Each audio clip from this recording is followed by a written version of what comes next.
Dear students, welcome to Lecture 0 Part 3 of Introduction to Computer Graphics. In this lecture, we will discuss about environmental evolution in relation to computer graphics. The environmental evolution spans from character displays to processing computer graphics. Also discuss the display environment that is vigorously changed from text plus alpha mosaic pseudo-graphics. Pseudo-graphics means single color display, which might you haven't seen in your life. Object and command specification, that is command line typing from GUI to GUI environment. Control over appearance, that is coding for text formatting. For example, adjusting the size of the paragraph, the size of the fonts, the style of the font, etc. And application controls, which is converted from single task to multitask.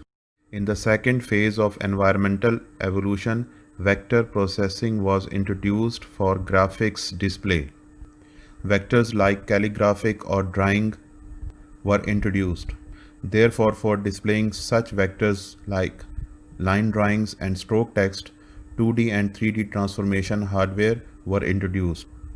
Moreover, enhanced command line typing such as function keys and menus were introduced. Application control is converted from single task to multitask distributed computing, pioneered at Brown via mainframe host.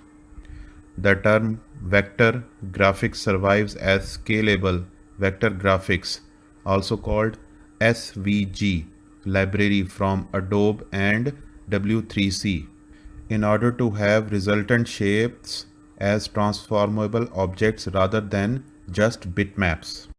In third phase of environmental evolution, 2D bitmaps, raster display for PCs and workstation were introduced.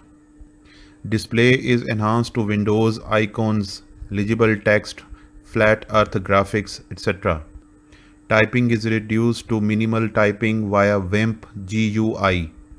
WIMP stand for Windows Icons Menus Pointer, and GUI Graphical User Interface, which is point and click selection of menu items and objects, direct manipulation. Example, drag and drop. Control over appearance, that is what you see is all you get. Application control, multitasking, network, client server computation, and Windows management. In the fourth phase of environmental evolution, 3D graphics workstation were introduced. The display was improved to real-time pseudo-realistic images for 3D scenes. Object and command specification were enhanced to 2D, 3D, and ND input devices, which are used to control 3+ degrees of freedom, and force feedback haptic devices for point and click widgets and direct manipulation. More control over appearance, and also application control with multitasking, network, client server computation, and Windows management. In the fifth phase of environment evolution, which is a recent phase, high-end PCs, hot graphics card, NVIDIA GeForce, AMD Vega have supplanted graphics workstations. Such PCs are clustered together over high-speed buses or LANs to provide scalable graphics to drive tiled power walls, caves, etc. Also build GPU clusters as number crunchers, example protein folding, weather prediction, machine learning, etc. Now it is accessible to a consumer via technologies like NVIDIA SLI, which is stand for Scalable Link Interface Bridge. Nowadays, the environment is very much suitable for computer graphics due to evolution in all three major aspects. That is number 1 hardware, number 2 software, and number 3 environmental. Here in this slide we will discuss about graphics display hardware, which has two types. Vector means calligraphic stroke random scan, and raster TV, bitmap, pixmap used in display and laser printer. At the left side of the slide You can see vector display hardware for graphics and its certain characteristics, and also the demonstration of the concept in the figurative form. The left side image shows ideal drawing and the right side image shows vector drawing. As we see and observe that vector is directional also, and it needs to survive as scalable vector graphics. Whereas on the right side of the slide, raster display hardware for graphics is shown, and it is clearly demonstrated in the figure below. At the left side you see outline raster, and at the right side you see filled raster. So raster is driven by an array of pixels. The conceptual framework for interactive graphics has been demonstrated in the figure below. It has two parts and is separated with dotted vertical line. If you observe on the left side of the dotted vertical line, software portion is given, and on the right side of the dotted vertical line, hardware is given. Software portion includes application model database, application programs, graphics library. Whereas hardware includes graphics system, GPU, and the environment for the computer graphics. Students, there are four important points that how conceptual framework for interactive graphics works. Number one, graphics library package is intermediately between application and display hardware graphics system.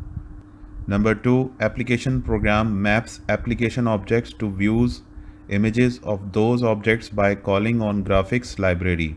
Application model may contain lots of non-graphical data.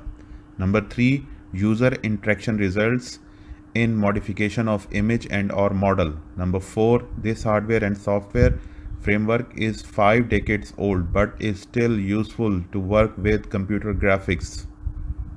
In the next slide, we will see different types of graphics libraries. There are different types of graphic libraries that you can see at the right side of the slide, arranged in vertical form. OpenGL, Microsoft DirectX, Pixar's RenderMan, WPF, and HTML5. These graphics libraries helps to generate characters, lines, polygons, meshes, having attributes like color, line style, material properties for 3D, and lights, shading for an object. Moreover, transformation techniques like 2D and 3D, and also helpful to incorporate immediate mode versus retained mode. What is immediate mode? No stored representation, package holds only attribute state, and application must completely draw each frame. Retained mode, library compiles and displays from scene graph that it maintains a complex DAG. It is display centered extracted of the application model.